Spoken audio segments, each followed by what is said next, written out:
Assalamualaikum warahmatullahi wabarakatuh. Saya Billy Ritmawan Naribowo, NPM 19142000043 dari kelas 3A2 BK UPY 2019, ingin mempresentasikan hasil observasi saya tentang pemahaman individu teknik non-tes, dosen pembimbing Bu Suharni.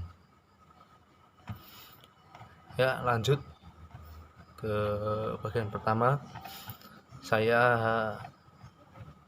observasi di SMP Negeri 2 Sanden yang beralamat di Jalan Samas, Sri Gading, Sanden, Ngunanunan, Sri Gading, Bantul, Daerah Istimewa Yogyakarta 55763.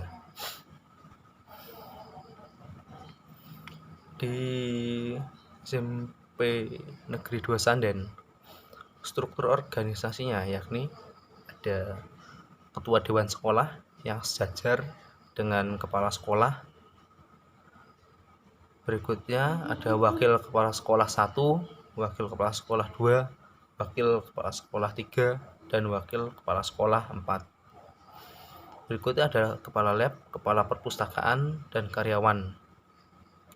Di bawah itu masih ada guru BK dan guru mapel. Yang terakhir adalah siswa.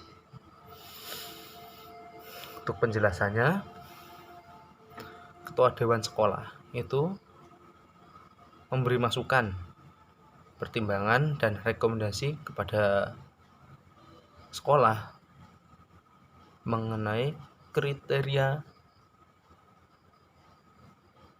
tenaga kependidikan, kriteria fasilitas pendidikan, dan hal-hal yang berkaitan dengan pendidikan. Nah, ketua dewan sekolah ini juga menyusun program RAPBS. Yang berikutnya kepala sekolah. Kita tahu kepala sekolah itu bertugas memberikan bimbingan, bantuan, pengawasan, dan penilaian pada masalah yang berhubungan dengan teknis penyelenggaraan dan pengembangan pendidikan pengajaran yang berupa perbaikan program dan kegiatan pendidikan pengajaran untuk dapat menciptakan situasi belajar mengajar. Berikutnya ada wakil kepala sekolah 1, itu bidang kurikulum. Ya, kita tahu di bidang kurikulum ini mengatur tentang kurikulum atau sistem pembelajaran yang ada di sekolah. Terus ada wakil kepala sekolah 2, bidang kesiswaan. Kita tahu sendiri bidang kesiswaan yakni yang bertugas untuk memberi aturan di sekolah dan mengelola siswa yang ada di sekolah tersebut. Terus berikutnya ada wakil kepala sekolah 3, yaitu bidang sarana dan prasarana. Itu membantu kepala sekolah dalam mengelola sarana dan prasarana yang ada di sekolah. Berikutnya wakil kepala sekolah 4, itu bidang hubungan masyarakat. Nah, kenapa di bidang humas? Yaitu mereka bertujuan untuk membimbing siswa agar berhubungan dengan guru, dengan karyawan itu baik, dan terjadilah sebuah hubungan, bukan hubungan percintaan ya, tetapi hubungan saling menghormati. Berikut ada kepala lab, itu yang bertugas mengatur apa saja yang ada di dalam lab, entah penyusunan dan penggunaan lab tersebut. Ada kepala perpustakaan, itu tujuannya yang bertugas di perpustakaan biasanya menyusun, mengatur pinjam buku, dan lain-lain. Ada karyawan, Karyawan itu biasanya seperti TU, kebersihan, dan lain-lain. Kita tahu tujuannya yaitu bisa mengelola keuangan, mengelola sistem administrasi, dan untuk kebersihan biasanya mengelola situasi yang ada di sekolah. Untuk guru BK, kita tahu konselor di sini adalah orang atau guru yang memberikan bimbingan dan konseling bagi siswa, bukan hanya siswa yang bermasalah saja, tetapi semua siswa. Berikut ada guru mapel. Guru mapel ini yang memberikan materi langsung kepada siswa yang ada di sekolah. Nah, berikut adalah siswa. Siswa adalah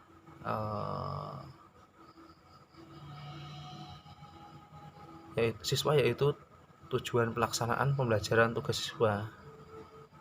Maksudnya siswa itu kita sebagai guru itu mengajar siswa. Jadi siswa itu sebagai sebagai sasaran yang kita ajar atau yang guru ajar. Nah, berikutnya kondisi tempat praktikum. Ya, kondisi fisik tempat praktikum itu sekolah itu terakreditasi A. Kondisinya memenuhi syarat. Terus gedung-gedung kondisi baik, layak pakai, lab dan perpustakaan mendukung untuk praktik, dan tempatnya luas dan bersih. Nah, untuk kondisi non fisik, hubungan komunikasi antar sesama pendidik maupun pegawai sekolah itu terjalin dan hubungannya baik. Nah, berikutnya memiliki tutor nasional. Jadi di sekolah tersebut atau di sekolah SMP Negeri 2 Sandan memiliki tutor nasional. Nah, terus ada lagi hubungan sosial dari internal dengan eksternal bagus. Jadi hubungan yang ada di sekolah dengan warga sekitar itu hubungannya bagus. Tidak ada crash, tidak ada saling menjelek-jelekan lah gitu. Biasanya kan ada yang menjelek-jelekan, sekolah tidak bagus. Tapi ini jalin hubungan yang baik. Nah, berikutnya SDM dari siswa baik walaupun banyak yang memiliki masalah di keluarganya. Nah, ini tugas dari guru BK, yaitu membimbing, memberikan konseling kepada siswa-siswa yang bermasalah. Tapi tidak semua siswa itu bermasalah. Nah, sebagai guru BK tetap harus memberikan konseling pada siswa yang membutuhkan. Nah, untuk permasalahan yang dihadapi 1 tahun terakhir, kita tahu sekarang ini dihadapi dengan negara kita sedang dihadapi dengan virus COVID-19 ya. Nah, itu membuat guru harus lebih pintar bagaimana caranya memberikan pelajaran agar proses pembelajaran itu dapat terjalan dengan lancar. Banyak ya permasalahannya 1 tahun terakhir ini ya, karena adanya COVID itu biasanya ada permasalahan dari paket internet, sinyal, terus masalah kemalasan belajar, belum bisa menyikapi kondisi dan lain sebagainya. Nah, terus solusi permasalahan yang dipecahkan yang pernah dilaksanakan tempat praktikum. Nah, yaitu solusi yang pernah dilaksanakan oleh guru ataupun pihak sekolah untuk mengatasi masalah tersebut, yakni yang pertama home visit, yang kedua konseling individu ke siswa yang bermasalah maupun yang membutuhkan, tiga memberikan motivasi dan memberikan tugas. Tujuannya apa? Agar siswa tersebut dapat mengikuti proses belajar mengajar dengan baik dan semangat. Nah, dari pernyataan tersebut saya mengidentifikasi kebutuhan layanan BK berdasarkan hasil analisis permasalahan dan pengembangan SDM ya. Permasalahan yang kita hadapi saat ini membuat pendidik menjadi mengerti kebutuhan dan layanan yang diperlukan oleh peserta didik. Nah, banyak permasalahan yang terjadi saat pandemi. seperti ini ya, mulai dari kurangnya komunikasi antara guru dan murid, terus kurang terjalinnya hubungan antara pendidik dan peserta didik, terus acuh dalam pelajaran, dan masih banyak ya. Nah, dari pernyataan tersebut, konselor sangat berperan penting dalam memberikan layanan. Selain home visit, konselor bisa memberikan layanan konseling individu atau konseling kelompok sesuai dengan permasalahannya. Bila permasalahan tersebut mudah dipecahkan oleh guru BK, itu konselor bisa melakukan bimbingan klasikal ataupun bimbingan kelompok. Nah, jadi setelah melakukan layanan, konselor bisa mengetahui apa yang harus dilakukan. Nah, gitu ya. Jadi kita harus memberikan layanan agar siswa itu tahu kebutuhannya apa, dan agar konselor itu tahu kebutuhan siswa itu apa dan bisa memberikan sebuah layanan. Sasaran survei ya, saya melakukan observasi di SMP Negeri 2 Sanden, dan sasaran surveinya yakni mengetahui lebih dalam tentang sekolah dan permasalahan yang dihadapi sekolah 1 tahun terakhir. Dalam menjalankan observasi ini, saya mendapatkan sumber-sumber data dan bantuan dari guru BK dan guru mapel di SMP Negeri 2 Sanden yang bersedia membantu saya untuk melaksanakan dan memperlancar jalannya observasi pemahaman individu teknik mentes. Teknis pelaksanaan survei yaitu yang pertama materi. Saya berikan yang pertama itu materi. Saya berterima kasih kepada dosen pengampu Bu Suharni telah memberikan materi yang baik sebelum saya melaksanakan observasi ini. Metode pelaksanaannya, saya pertama mengambil surat izin observasi di kampus. Yang kedua itu menyerahkan surat tersebut ke sekolah dan menunggu panggilan lagi. Setelah itu baru saya melaksanakan observasi. Kebutuhan dalam melaksanakan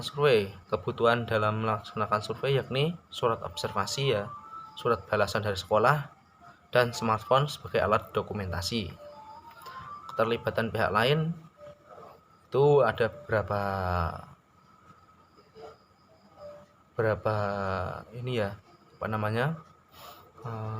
orang yang saya hormati, itu Bu Suharni sendiri, terus Pak Sugi sebagai guru mapel di SMP Negeri 2 Sanden, ada Pak Mukiran juga, terus ayah atau bapak saya sendiri yaitu Pak Kusfolianto Aribowo, dan kedua rekan saya Yoma Ferry Zahara dan Agung Yoga Setiawan. Terima kasih telah membantu saya dalam melaksanakan survei atau observasi di sekolah di SMP Negeri 2 Sanden.